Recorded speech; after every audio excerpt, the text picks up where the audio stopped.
강혜신의 오늘의 미국. LA 산불과 도시불은 LA 카운티 주민 1,000만 명 모두에게 영향을 미치고 있습니다. 집을 잃은 한인도 있고 여러 번이나 잘못된 대피 경고를 받아서 당황하는 한인도 있습니다. 일부 불은 진화됐지만 두 군데 불길은 화재 역사상 최악의 상황으로 번지고 있습니다.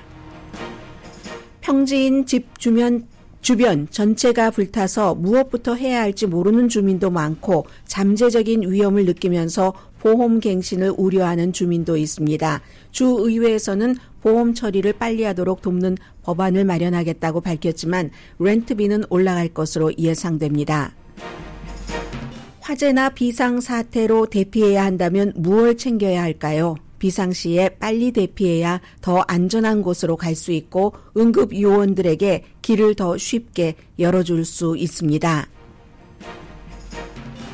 역사적인 형량 선고가 끝났습니다.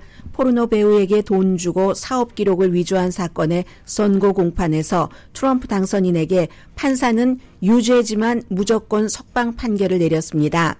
트럼프 당선인은 어떤 벌도 받지 않았지만 미국 역사상 처음 중범죄자 신분으로 백악관에 들어가게 됐습니다. 한국 구구파가 윤석열 대통령을 구하기 위해 트럼프의 플레이북을 쓴다고 로스앤젤레스 타임스가 보도했습니다.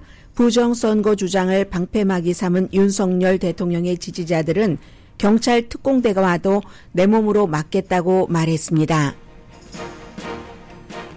연방대법원은 상하원에서 압도적으로 통과된 틱톡 금지법의 구두 변론을 오늘 시작했습니다. 중국인 소유 회사를 미국인에게 팔지 않으면 1월 19일부터 틱톡이 금지됩니다. 연방 대법관들은 국가 안보와 표현의 자유 사이에서 선택해야 합니다. 2024년 마지막 달인 12월에 일자리가 예상보다 많은 25만 6천 개나 늘어났습니다. 이달 말에 있을 이자율 인하 여부 결론이 났습니다. 여러분 안녕하십니까? 오늘의 미국 강혜신입니다. 이제 잃어버린 로스앤젤레스 이런 표현들을 많이 하고 있습니다. 오웨스트 힐스, 칼라바사스, 케네스 불이요. 어제 시작됐죠. 지금 40% 진화됐습니다. 그런데 이 케네스 불을 포함해서 다른 지역의 여러 군데 산불이거나 도시의 불이거나 크지가 않습니다. 면적이. 제일 중요한 곳은 두 군데고 어쨌든 지금 샌버나디노 북쪽 몇백 에이커 태운 홀스트 불도 한 40% 정도는 잡혔고 액션 지역의 리디아 산불도 60% 진화됐습니다. 그런데 이제 이런 곳은 많아야 1,000에이커 몇백 에이커 정도 되고요.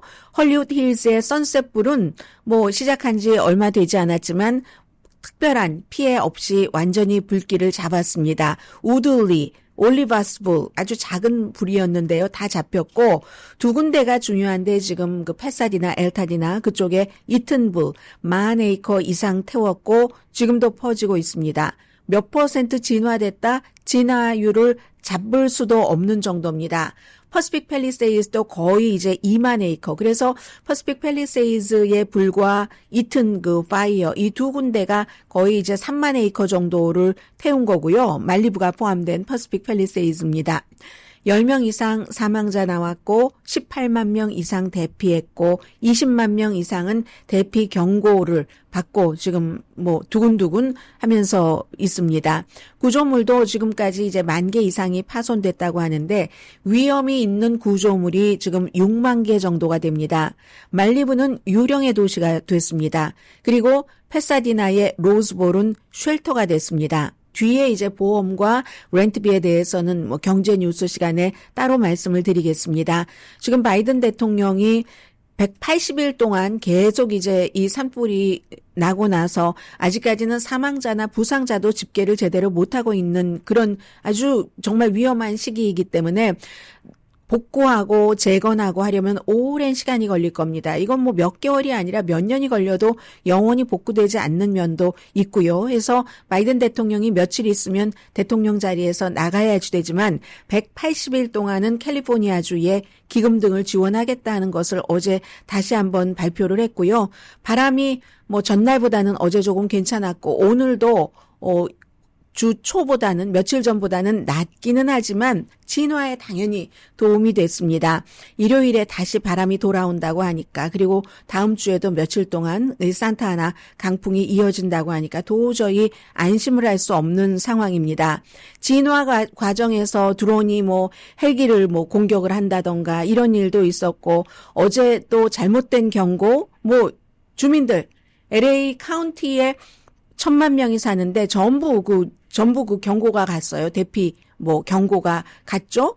오늘 새벽에도 저도 이제 경고를 받았는데 어떤 분들은 새벽 4시에 경고가 와서 잠을 못 잤다고 하지만 저야 그 시간에 깨어 있는 시간인데 어제 한번 잘못된 경고였기 때문에 에러 난 거죠. 그래서 오늘도 이거 물론 저희 집은 그 화재 지역과 가까운 곳에 있기는 합니다만은 그냥 지형이나 여러 가지 상황을 볼 때 그리고 이제 집 안에서 느끼는 그 타는 냄새로 볼 때 오늘이 어제 그제가 안 그랬는데 오늘이 대피령을 내릴 것은 아닌데 저는 이제 이렇게 생각을 했거든요. 그런데 그것도 이제 잘못된 것이다 하는. 그래서 우리가 이제는 전화기로 오는 그 대피 경고조차도 이게 사실이야?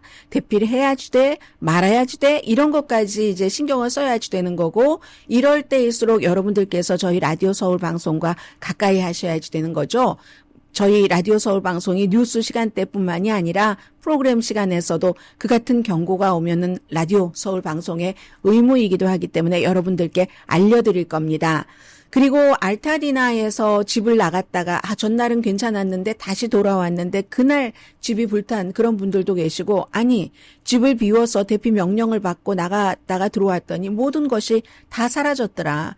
가방 같은 거 비싼 가방 같은 거겠죠. 그런 것뿐만이 아니라 세탁기까지 떼갔다. 이럴 수가 있는가 인간이 이렇게 얘기하면서 인터뷰하는 분들의 얘기도 들었고요. 그건 알타디나 쪽뿐만이 아니라 산타모니카 지역에서도 약탈 이런 것들이 있기 때문에 20명 이상이 산타모니카 지역에서만 체포가 됐고 주 방위군이 약탈을 막기 위해서 일부 지역에 지금 배치가 됐습니다. 칼라바사스 케네스 산불은 지금 방화인 것 같다. 지금 그런 얘기 나오고 있고요. 또 어떤 홈리스맨이 자전거를 타고 우드랜드 힐스 이웃에서 프로펜 탱크나 뭔가를 이제 자전거에 싣고 불을 지르려고 했었다는 것을 주민들이 그냥 여러 명이 가로막고 땅에 눕히고 묶어서 의도적으로 불을 지르려고 한다고 경찰이 올 때까지 잡고 있었다. 이런 것들이 있고요.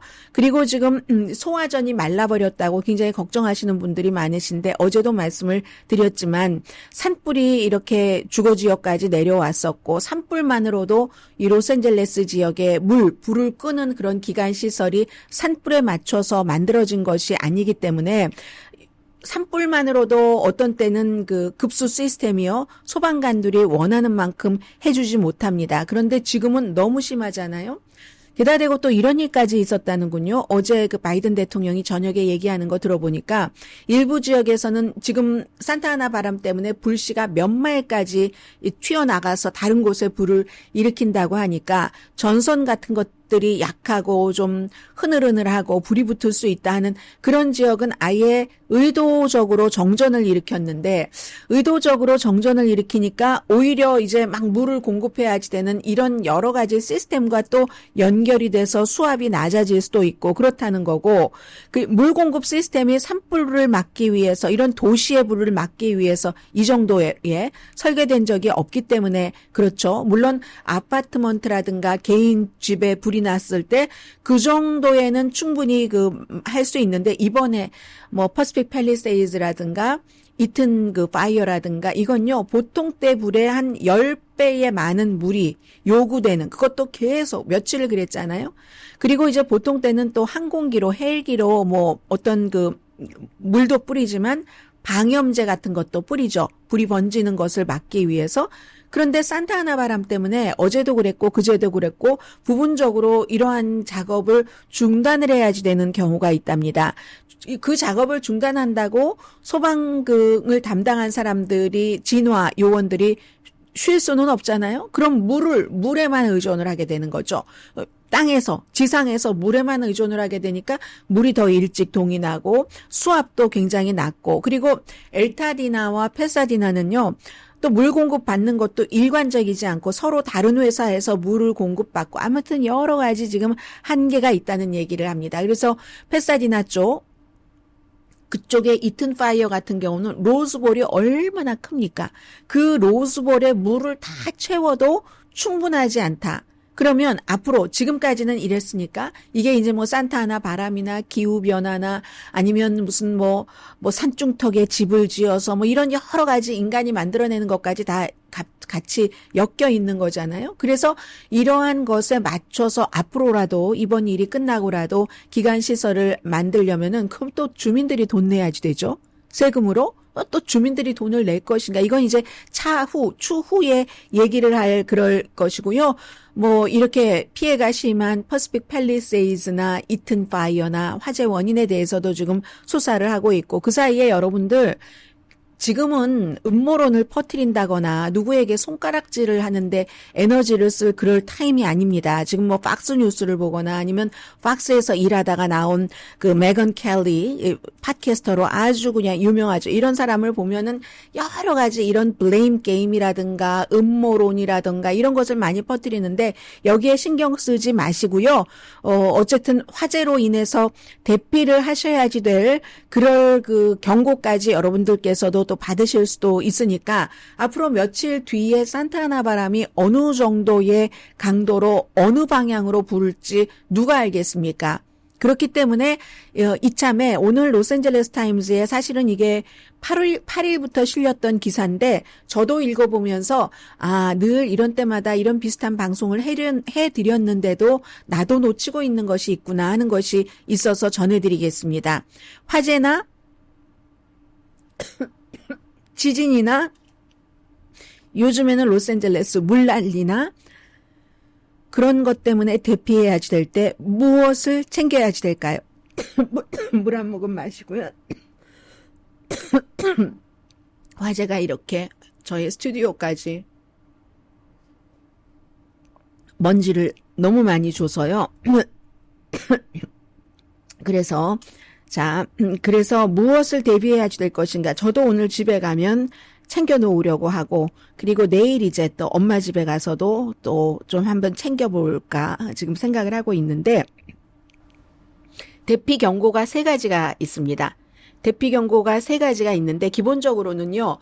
이 대피 경고가 있고 나서 대피 경고나 대피 명령이 또 따로 있어요. 처음에는 이제 집에서 가만히 그 대피를 해라 하는 대피에는 3종류가 있어서 shelter in place 지금 있는 그곳에서 그리고 이제 경고가 있죠. 그 evacuation warning이 있고 evacuation order가 있습니다. 그러니까 evacuation order 우리가 전화기로 다 영어로 받으니까 그게 이제 가장 센 건데 어떠한 그 경고, 대피 경고가 있던 나는 대피를 해야지 되겠어 할 때는 빨리 떠나는 게 결국은 응급구조대를 위해서 도로 막 혼잡하게 만들지 않는 이건 이제 시민으로서의 역할이죠. 그런 것에도 도움이 되고 나도 더 안전한 곳으로 더 멀리 갈 수 있는 시간이 많다는 얘기죠. 이번에 그 말리부 쪽에서 대피할 때는 너무 불길이 빨리 와서 정말 어떤 사람이 백팩에다가 뭐를 가지고 이렇게 나오고 있는데 집 뒤에는 벌써 불이 붙고 있는 이런 사진도 아마 보셨을 겁니다. 그래서 shelter in place 하면은 기본적으로는 실내에 머물면서 모든 창문, 문을 닫아야지 되고 추가로 무슨 경고라든가 명령이 있을 때까지 또 비상 연락이 있을 때까지 자급자족할 뭔가를 준비를 하셔야지 됩니다. 그러니까 우리가 항상 이제 캘리포니아 같은 경우는 지진과 연관해서 물이라든가 캔푸드라든가 아예 나는 캔푸드 같은 거 안 먹어. 그게 평소에 드시라는 게 아니라 이럴 때를 위해서 대비를 한다는 거죠. 캔푸드 가운데서도 뭐 영양가 있는 것도 많이 있습니다. 그리고 대피 경고는요. 생명이나 재산에 잠재적인 위협이 있다. 잠재적인 위험이 있다는 것을 나타내는 거기 때문에 그래서 이제 그런데 대피 경고만 받았어도 내가 거동하기가 좀 불편하다던가 아니면 이제 그 애완동물이 있거나 하면 경고만 받아도 오더가 아니라도 빨리 대피를 하시는 게 좋은 그런 분들이 계시겠죠. 그리고 이제 대피 명령입니다. 이베큐에이션 오더가 있으면 이건 생명의 즉각적인 위험이 있다는 것이고 즉시 떠나라는 명령입니다. 그리고 그 지역은 일반인들의 접근이 금지됩니다. 이때 이제 가족과 헤어지는 경우가 많죠. 그래서 이 같은 그 경고를 받으면은 미국에서 이제 그 준비하는 거 어디 갈 때 밖에 나갈 때 가지고 가는 백이다 해서 나가는 고백이라고 얘기하죠. 고백 준비를 하는데 그 고백에 무엇이 들어가야지 되는가. 저도 놓친 게 있더라니까요. 보니까 우선 여러 가지 문서가 되고 요즘 문서가 다 디지털로 돼 있지만 그래도 종이가 필요한 때가 있습니다. 들어보세요. 뭐 당연히 생각을 하실 것 같고 기타 뭐 개인적인 그 필수품이 있을 텐데 가방에 챙겨 놓으시고요. 고백에 무엇을 담는가.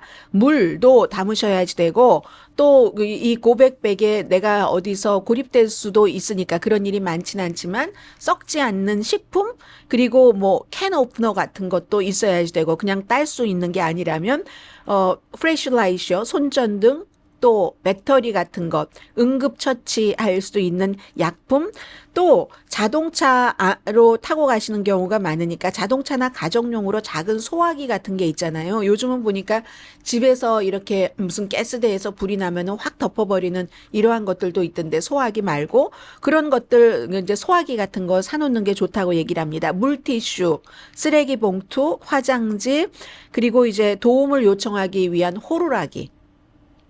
저도 이거 생각 못했어요. 호루라기. 또 이제 그 무슨 수동으로 하는 라디오 같은 것, GPS가 작동하지 않을 그럴 수가 있기 때문에 그리고 건전지가 떨어질 수도 있잖아요. 그런 경우 저도 건전지가 아니라 배터리 휴대폰에 뭐 자동차에서 뭐가 또 작동이 안 되면 여기서 맵 인쇄된 지도도 가지고 있으면 좋다고 얘기합니다. 요즘 인쇄된 지도 어디서 파나요? 아마존에 팔겠죠?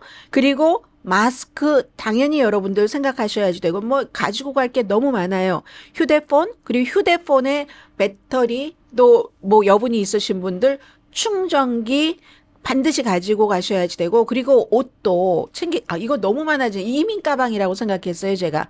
옷도 필요하고 어디 다른 모텔이나 호텔에 가시더라도 잠옷 같은 것도 있으셔야지 되고 양말 없으면 못 잔다. 그러니까 평소에 챙겨놓지 않으면 도저히 그 일을 당하고는 챙기기 힘들다는 겁니다. 아주 가벼운 뭐 이불 같은 것도 그렇고 아이들을 위해서 뭐 인형이라든가 게임이라든가 책 같은 것도 하나 넣으실 수 있고요. 그래서 하나의 가방에 넣는 게 좋지만 우리가 이제 비상시에 딱 들고 나오는 거 하면 뭐 서류와 뭐와 여권과 이렇게 돼 있는 서류 가방 정도만 생각하는데 이렇게 따지면 작은 가방 하나에 1인용에 이제 딱 담아놓으면 좋고 가족의 경우는 한 사람당 하나씩 이게 있어야지 된다. 이렇게 얘기를 하거든요. 그리고 또 소방관에서 얘기하는 6개의 P자로 시작되는 거. 다시 한번 정리를 해보자면 6개의 P자로 되는 것은 소방서에서 얘기하는 6PS입니다. 사람과 애완동물, people and pets에서 PP가 되는 거죠. 그리고 서류와 전화번호, paper하고 phone number. 전화번호도요. 물론 뭐 출생증명서 같은 거 필요하신 분들 여권이면 괜찮지만 여권이 아니라는 경우 또 예방접종 기록이라든가 보험 정보 휴대폰 배터리가 다 없어지거나 뭐 또 휴대폰을 이용할 수 없을 경우도 있습니다. 다른 사람 휴대폰을 빌려서 써야지 될 그럴 경우도 있잖아요. 전화번호를 가족 전화번호 외우세요. 저 못 외우거든요. 이 최악의 시기에 필요할 때에 얼마나 상대가 걱정을 하겠어요. 뭐 적어놓은 종이로 적어놓은 게 있어야지 된다는 얘기죠. 직장 상사나 동료의 전화번호도 그리고 특히 아이의 의사 전화번호도 마찬가지고요. 뭐 변호사라든가 집주인이라든가 그리고 또 뭐 어떤 쉘터라는 곳, 쉘터 등등의 전화번호. 제일 안전한 것은 나중에는 결국은 필요하지 않더라도 작성을 해두면 딱 컴퓨터에 작성을 해두고 하나 프린트아웃 하시면 되잖아요. 이런 전화번호 같은 것. 그리고 또 다른 그 P가 prescriptions, 처방약. 뭐 이거는 안경이라든가 뭐 이런 것들도 다 포함이 될 테고요. 뭐 여성들 위생용품, 컨택 렌즈의 약도 그렇고 기저귀, 물티슈, 어린이와 같이 갈 때는 뭐 밴드, 거즈 뭐 이런 거 뭐 등등이요. 일반 진통제를 포함해서. 그리고 또 P가 Pictures and Personal Items. 이게 pictures 사진과 개인적인 이 다이어리가 될 수도 있겠고요. 여기는 읽고 도저히 이건 내가 잃어버리면 안 돼 하는 뭐 그런 저널 같은 것 이런 것들 뭐 가보가 있을 수도 있겠죠. 나는 어떤 사람은 난 게임 콘솔 이건 절대로 잃어버리면 안 돼. 보석 같은 것도 있을 수 있고요. 어쨌든 내가 대피할 때 나의 대피를 방해하지 않는 정도의 물건이면 자동차 안에 공간을 너무 많이 차지하지 않는 것이면 무엇이든지 괜찮다. 이제 이렇게 얘기를 합니다. 또 P가 있습니다. Personal Computer. Personal Computer. 데스크탑은 못 가지고 간다 할지라도 이 퍼스널 컴퓨터는 꼭 있어야지 되고 어떤 경우에는 퍼스널 컴퓨터 안에 있는 서류도 반드시 뭐 USB 같은 데다가 따로 빼놓으면은 굉장히 좋겠죠. 저도 지난번에 세금 보고할 때, 그게 없어서 굉장히 고생을 했던 적이 있거든요. 뭐 톨보텍스에 있으려니 했는데 그 해 것만 딱 거기서 보관을 못해서 그러니까 항상 내가 가지고 있는 게 최고죠. 그리고 나서 이렇게 다 플라스틱도 있습니다. 이 플라스틱은 신분증도 플라스틱이고 크레딧 카드라든가 아니면 캐시 카드도 있잖아요. 이 플라스틱은 아니지만 캐시 자체도 여기에 포함시켜야지 되겠네요. 그리고 이러한 고백에 챙겨진 이런 것들을 가지고 늘 나에게 어떤 경고가 오는가 새로운 메시지가 오는가 이건요 그 지역에 여러분들 컴퓨터로 찾아보시면 있을 텐데 그 지역에 어떠한 것을 알려주는 알람 시스템 같은 것도 가입을 해서 경고 뭐 이런 것에 다 대비를 하고요. 앞으로 또 이제 퍼스트 홈 바이어 같은 경우는 보통 우리가 미국에 이민 와서 뭐 처음에 집 사고 할 때 이 지역이요 뭐 조금 물난리 같은 것이 조금 있는데요. 괜찮아요. 또 뭐 부동산 에이전트가 그럼 괜찮은가 보다 뭐 이러고 했는데 이제부터는 이제 이걸 너무너무 철저히 지켜야지 되게 됐어요. 그래서 한번 그 고백백을 정리를 해봤습니다.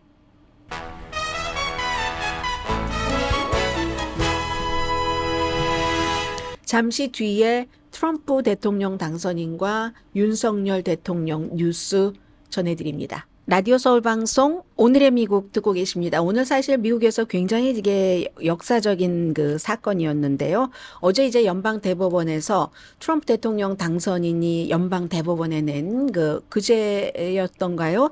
긴급 그 항소를 기각을 함으로 인해서 그래서 오늘 이제 뉴욕의 그 판사가 트럼프 대통령 당선인에게 선고 형량을 법정 그 형량을 선고를 했습니다. 케이스 자체는 잘 알고 계시는 뭐 선거 2016년도에 치러지기 직전에 포르노 배우와 그 과거에 잠을 잤고 그게 이제 드러나면은 표에 영향을 받을까봐 13만 달러를 그 마이크 코엔이라는 그 당시에 그 본인의 그 집사와 같은 일을 했던 변호사에게 줘서 입막음으로 돈을 줬고 아무렇게도 이제 발표하지 못하게 했고 나중에 그걸 이제 비즈니스 처리하는 것 결국은 이제 34개 혐의에 대해서 배심원들이 유죄 판결을 내렸습니다. 많은 분들은 마녀사냥이라고 얘기를 하시지만 배심원들이 12명이 만장일치로 내리는 형사법 위반이니까요. 그런 판결인데 그 12명의 배심원들이 증거 같은 것을 다 검토를 하고 나서 트럼프 그 대통령 당선인은 나는 저 여자와 잠도 안 잤다고 하는데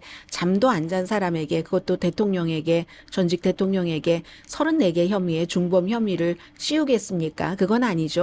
트럼프 그 대통령 당선인은 지금도 나는 저 사람과 잠도 안 잤다. 이렇게 얘기를 하고 있습니다.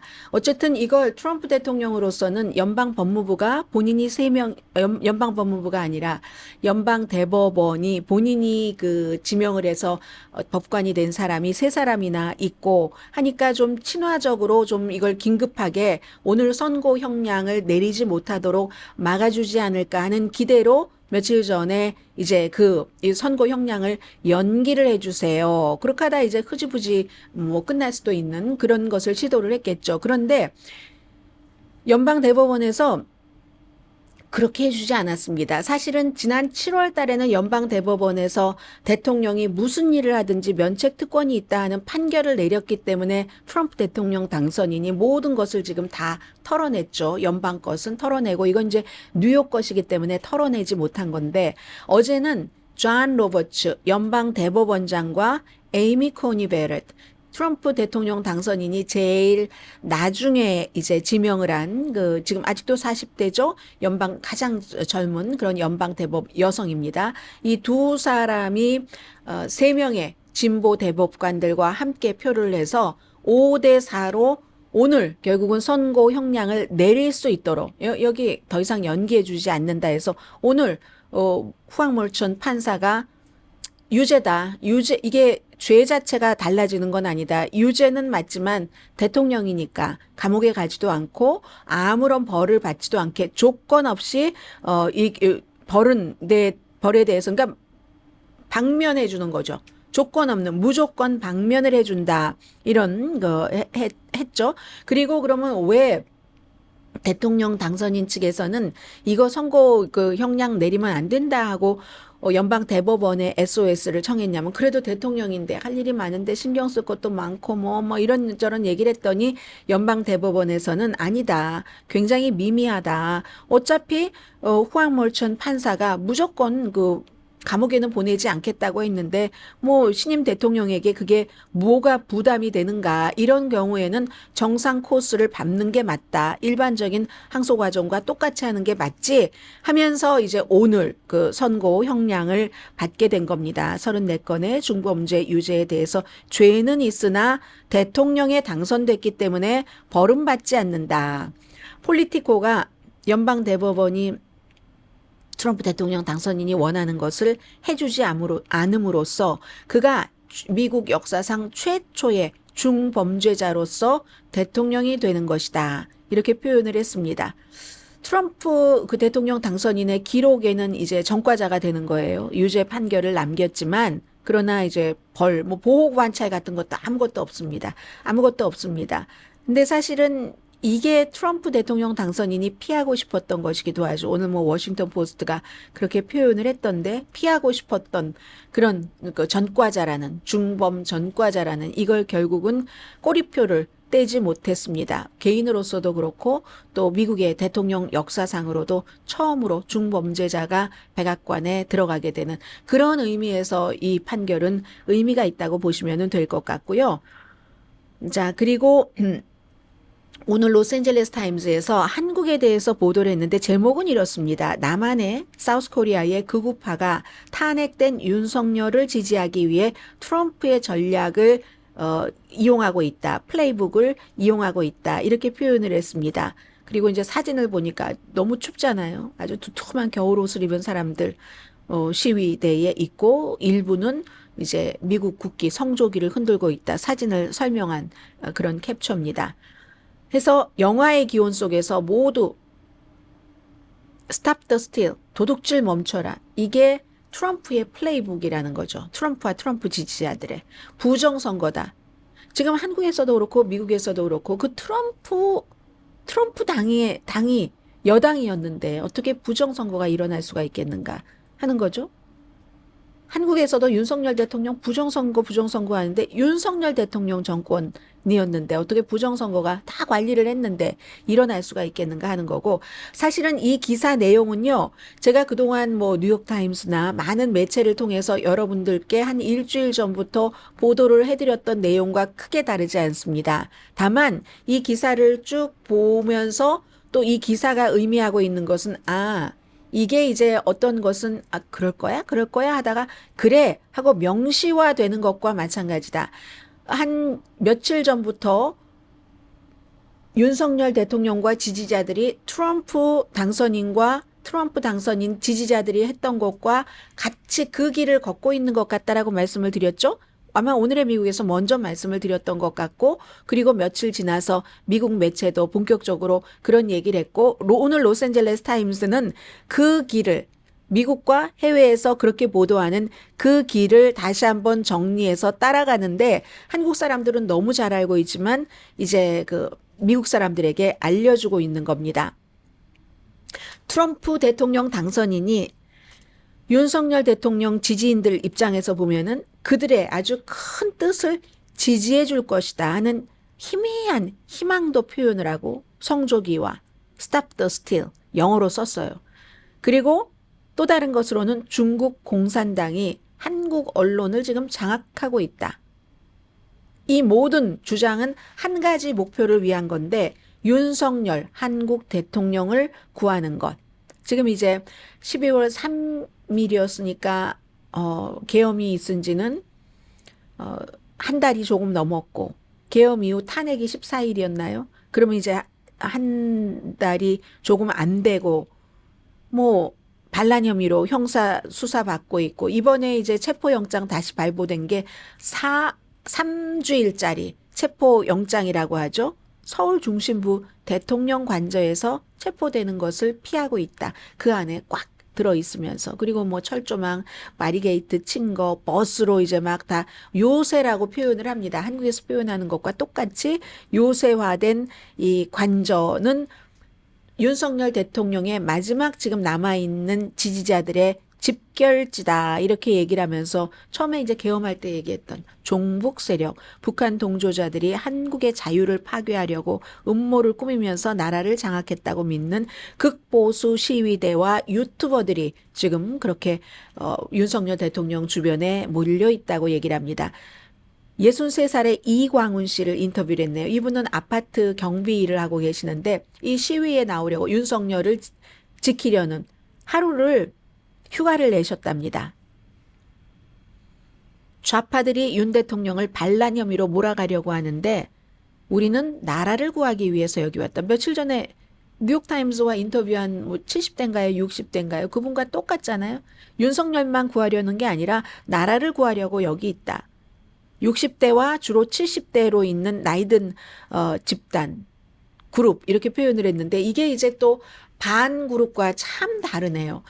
윤석열 대통령이 빨리 탄핵돼야 돼, 빨리 그 자리에서 내려와야지 돼 하는 사람들은 주로 또 젊은 층이 많잖아요. 물론 나이 드신 분들도 계시지만 이게 가장 뚜렷하게 구분되는 건데 이분들은 뭐 반공정신, 또 기독교 극단주의자들, 또 하나 로스앤젤레스 타임스가 지적을 하는 것은 미국의 극우파의 여러 가지와 통한다. 실제로 그래요. 이 트럼프 대통령을 지지하시는 많은 분들이 또 윤석열 대통령을 지지하시기도 하고 또 어떤 부분에서는 또 이재명 뭐 대표를 지지하기도 하고 저는 제가 볼 때는 코리안 아메리칸으로선 다 그렇습니다. 극단적이라는 거죠. 어떤 면에서든.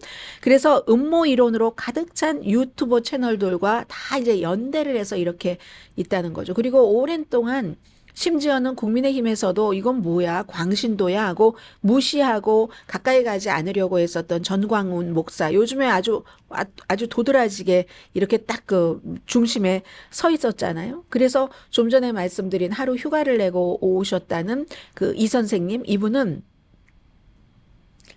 만약에 경찰 뭐 특공대 보낸다 이런 일은 없다고 했어요. 무슨 일이 있어도 제일 중요한 게 결국 물리적인 충돌이라는 게 뭡니까? 같은 나라에서 요새 성벽을 쌓고 그 안에 들어있는 그리고 그 안에 들어있는 사람을 어떤 사람은 뉴욕타임스 표현에 따르면 킹이라고 하는데 왕을 보호하자고 백성들이 지금 있어요. 그런데 성 안에 있는 경호팀과 성 밖에 있는 뭐 공수처, 경찰 이런 사람들이 물리적인 충돌이라는 게 내란이잖아요. 싸움하는 거잖아요. 결국은 여긴 총도 있습니다.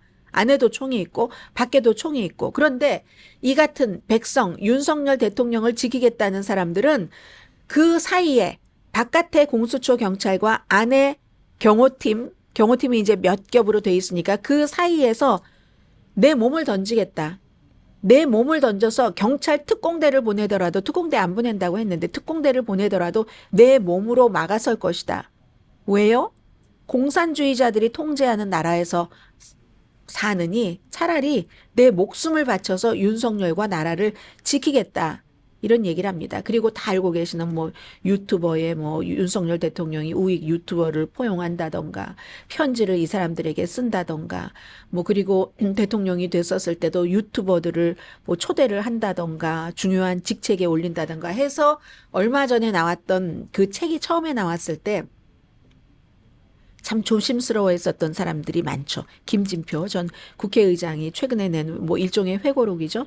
2022년도 그 이태원 할로윈 그 참사 이후에 윤 대통령 만났을 때 이거 완전히 뭐죠? 그 이상민 내무부 장관 이제 행안부 장관 사임해야지 됩니다. 이렇게 얘기를 하니까 윤석열 대통령이 이거 특정 세력에 의해서 유도되고 조작됐을 가능성에 대한 강한 의혹을 가지고 있더라. 이 얘기죠. 이런 얘기. 극우 유튜버에서 나오는 얘기가 이제 대통령의 입에서 나오는 것을 나는 믿을 수 없었다. 이게 이제 김진표 의장이 한 얘기잖아요. 이런 얘기. 그리고 이제 전광훈 목사 얘기 조금 하면서 국민의힘 사람들도 뭐 김재원 의원이 전광훈 목사 집회에 나가서 뭐 얘기했다가 나중에 징계받고 죄송합니다 하고 스스로 알아서 방송도 몇 개월 안 나오고 한 지가 그렇게 오래되지 않았어요? 지금은 또 이렇게 등장을 하잖아요. 그리고 전광훈 목사 집회에 나가는 국민의힘 정치인들이 점점 늘어나고 있다는 것들도 얘기를 하고요. 그리고는 이제 이 탄핵에 찬성한 사람들은 가려가면서 뭐 안철수 이렇게 좀 손대기 힘든 사람에겐 가만 좀 내버려 두고 무슨 초선 의원, 김상욱 의원 이런 사람은 너 당 나가, 당 안 나간다고 하면 그 사람이 속해 있는 위원회 그걸 이제 원하는 쪽으로 아니고 그냥 박탈해버리고 다른 의원이 더 잘할 거야. 이런 식으로 이제 박해를 한다라고 표현을 합니다. 그러니까 김상욱 의원이 극우 정당만이 할 법한 그런 말이고 전체주의적인 발상이다. 이렇게 얘기를 하고 있는데 어쨌든 그럼에도 불구하고 저는 이제 여기서 항상 물음표가 들거든요. 지금 LA타임스의 기자가 한인 기자예요. 영남대학교의 정치학과의 정병기 교수 말을 인용을 하고 있는데 윤석열 대통령이 탄핵될 가능성이 매우 높고 다들 그렇게 보고 있죠. 헌법재판소의 재판관들이 이제 정상적인 그 사고를 반영을 한다면 이건 탄핵일 수밖에 없다.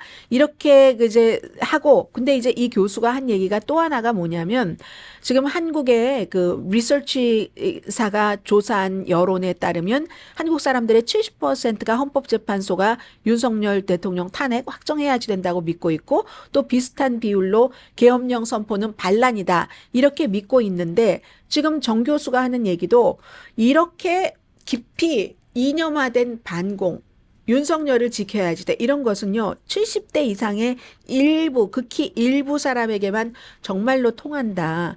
그러니까 사실은 크게 걱정할 것도 없다라고 해석할 수도 있는 거거든요. 한국에서 많은 분들이 그렇게 생각하시는 것 같아요. 아니면 윤석열 대통령의 탄핵을 지지하는 젊은 세력들이 또 많잖아요. 본인들이 직접 계엄을 겪지 않았어도 그 젊은 세력들을 보면서 야 정말 믿을만해. 이 정도면 안심이야. 이렇게 생각하는 그런 그룹들이 많은 것 같은데 미국과 한국이 다르긴 하지만 미국에서는 너무 많은 것을 겪어봐서 부정선거라고 계속 주장을 했고 모든 것은 다 마녀사냥이라고 하면서 했었던 이 트럼프 대통령 당선인이 다 이기고 그리고 사람들도 그에게 투표를 많이 했어요. 절대로 부정선거 아니었습니다. 그렇게 해서 당선돼서 백악관까지 가는 것을 보니까 미국에서 바라볼 때는 한국에서도 그냥 모든 일이 다 순조롭게 착착착착 다 진행이 됐겠지? 한국의 대다수가 생각하는 쪽으로 아주 전혀 장애가 없이 그렇게 믿어도 되는가 하는 이런 생각은 제가 미국에 살고 있기 때문에 좀 든다 하는 것이고요. 잠시 뒤에 뵙겠습니다.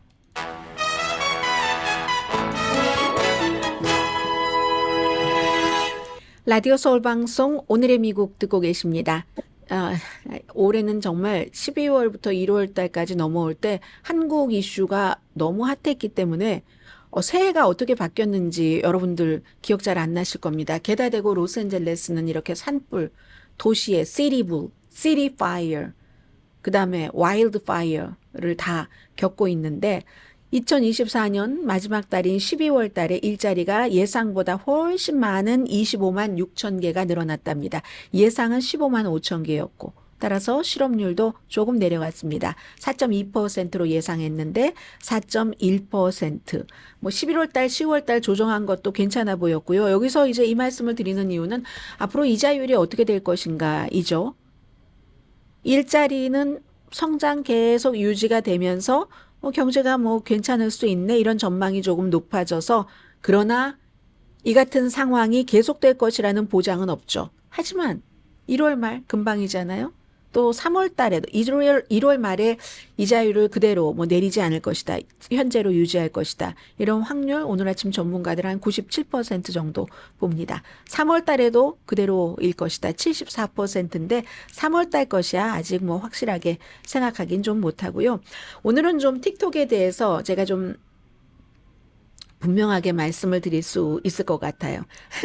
예, 저보다 더 분명하게 그 개념을 그 전부터 갖고 계신 분들도 많으시겠지만 딱 틱톡은 이렇게 생각하시면 될 것 같아요. 아직 결론 같은 거 안 나왔는데 연방 대법원에서 틱톡을 이 소유주를 중국에서 미국 사람으로 바꿔야지 되는가? 뭐 이런 거. 그렇지 않으면 1월 19일부터 못 쓴다는 거야? 여기에 대한 어떤 종류의 판결도 나올 텐데 결국은 미국에서 표현의 자유하고 그리고 국가 안보는 자주 충돌합니다. 예전부터 뭐 예를 들어 오늘 뉴욕타임스가 표현하기를 남북전쟁 때의 에브라함 링컨도 그때 신문이 남부연합을 지지하는 관련 기사 쓰는 것을 금지했습니다. 국가안보상. 그리고 전쟁이 끝나고 나서는 연방정부를 비난하는 것을 또 좀 억압을 했습니다. 그것도 국가안보예요. 그리고 미국에서 9.11 사태가 일어난 이후에는 예를 들어서 극단주의 단체들에 대해서는 미국이 굉장히 관대한 면이 많잖아요. 어떠한 인권에 관련한 모든 사람들의 인권은 존중한다는 미국이 극단주의 단체에 대해서는 인권 관련 조언도 할 수 없다. 그게 이제 애국법이라는 건데 그 애국법도 굉장히 지지를 많이 했죠. 뭐 약간의 평소 같으면 무리가 있다 싶을 그럴 때도. 근데 그때마다 이거 표현의 자유가 중요해라고 얘기했었던 사람들도 무척 많습니다.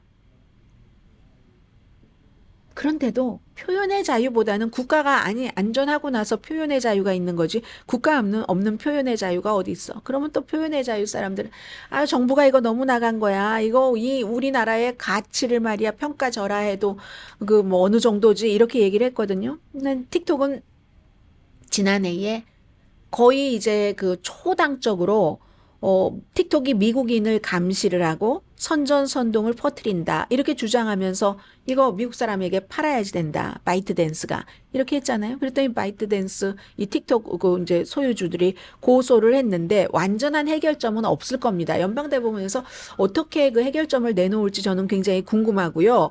틱톡의 표현의 자유 주장은 이런 거죠. 미국 사람들 뭐 1억 7천만 명 정도가 쓰고 있는데 즐겁게 지내고 친구들과 소통하고 저런 산불 같은 것에 대해서도 정보를 교환하고 뉴스도 주고받고 쇼핑하고 스몰 비즈니스 요즘 뭐 월마트에서 파는 뭐 에르메스 가방이 몇만 달러짜리가 뭐 백몇십 달러인데 뭐 원래 가방보다 더 좋다 뭐 이런 거 많이 있잖아요. 정보 교환 등등 하는데 그런데 그래서 이 법에 대해서 이제 비판하는 거예요. 이거 미국에 팔아야지 된다는. 그 사람들은 이건 도대체 전례 없는 그 표현의 자유의 침해다. 그리고 또 하나는 중국이 미국 사람들을 조종하기 위해서 틱톡을 사용한다는 사실을 의회가 너무나 또렷하게 보여주진 못했다. 언젠가 그럴 수도 있어 하는 걱정의 근거에서 이러한 법을 만든 거 안 돼. 이렇게 얘기하면서 틱톡은 계속 사용돼야지 돼. 중국이 말이야 우리를 위험하게 한다는 그 두려움을 정부가 퍼뜨리는 건 아니야? 이렇게 얘기하면서 틱톡은 유지돼야지 된다고 말합니다. 그런데 트럼프 대통령의 입장이 굉장히 중요한데요. 트럼프 대통령은 이제 대통령이었었을 때 이거를 제일 먼저 금지해야지 된다고 하다가 후보 때 막 틱톡 관계자들로부터 선거 자금 받고 마음 싹 바뀌어서 틱톡은 지금 갖고 있어야지 된다고 얘기를 하고 있어요. 그에 비해서 틱톡이 위험하다 하는 사람은 그렇죠. 중국이 최근에 보여준 여러 가지 미래의 그 국가로서 야망을 중심으로 한 행동 같은 것들. 중국이라는 국가는 기업을 국가의 연장선으로 봅니다. 기업이 국가 말 듣지 않으면 벌 줍니다. 기업을 이끄는 사람 행방불명됩니다. 뭐 연예인도 마찬가지예요. 감옥에 가두기도 합니다. 그리고 미국을 감시하고 미국 정치에 영향을 미치기 위한 노력을 많이 했었던 것도 사실이죠. 그래서 이제 뭐 예를 들어 친우크라이나나 뭐 친이스라엘 동영상이라든가 뭐 이런 것은 찾아볼 수 없고 반대로 친팔레스타인, 친러시아 동영상이 틱톡에 많죠. 중국이 러시아와 친하잖아요. 그리고 대만과 티벳 관련 이런 것들은 틱톡에서 찾기 어렵습니다. 가장 간단하게 말씀드린다면 아니 구소련이 존재했었을 때 미국 방송 MBC를 구소련에 소속하게 했겠어? 라이프 매거진을 구소련에 팔았겠어? 이게 이제 이 틱톡 안 된다 하는 그런 얘기를 하고 있는데 오늘 이제 구두 변론이니까 굉장히 지금 어려운 문제이기는 하죠. 국가 안보와 언론의 자유가 충돌했었을 때 테러 이후에 뭐 이런 때 그런 때는 국가 안보를 우선해서 판단을 내렸던 적도 많지만 연방 대법관들이 어떠한 판결을 내릴지는 사실 일반인들은 알 수가 없는 일이니까요.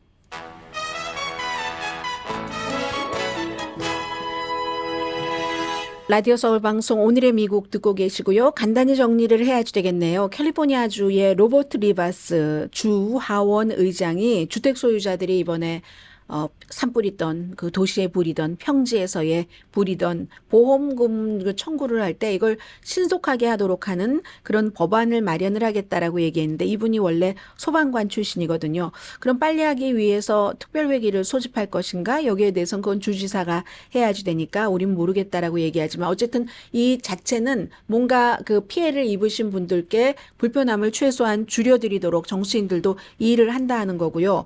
더 실제적으로는 이번 불로 인해서 렌트비 같은 것들이 늘어날 것이라는 얘기요. 뭐 지역에 따라서 부촌도 있고 조금 부촌이 아닌 곳도 있는데 집을 잃어버린 사람이 뭐 부촌에서 조금 그보다 덜 부자인 곳으로 간다 할 때 렌트를 받는 사람들이 더 렌트비를 올려서 기존에 있던 사람들에게 피해를 줄 수도 있다는 거고 또 어떠한 유닛 같은 것을 큰 유닛을 건축하려면 보통 5년 정도 걸린다고 하는데 그게 도대체 가능하겠는가 이런 여러 가지도 조금 줄여야지 되고 이 모든 영향은 즉각적이다. 한 LA 카운티의 그 가구가 한 370만 가구 정도 있다고 하거든요. 기본적으로 주정부에서 이 렌트비를 폭리를 취하는 것 없애도록은 하지만 그 장치가 있지만 그것만으로는 지금 굉장히 부족하다. 더군다나 지금 뭐 5년 동안 로스앤젤레스에 6만 5천 명의 주택 소유자 보험 정책 이런 것들 갱신하지 못했었거든요. 굉장히 어려운 문제들이 일어날 것 같고요. 금요일인데 금요일 같지 않습니다. 제가 엉뚱한 꿈을 꿔보는데 이 며칠 사이에 바람도 많이 불고 한다고 하는데 글쎄요. 갑자기 기적 같은 일이 일어날 수 있잖아요. 비가 좀 와주면 어떨까요? 강혜신이었습니다.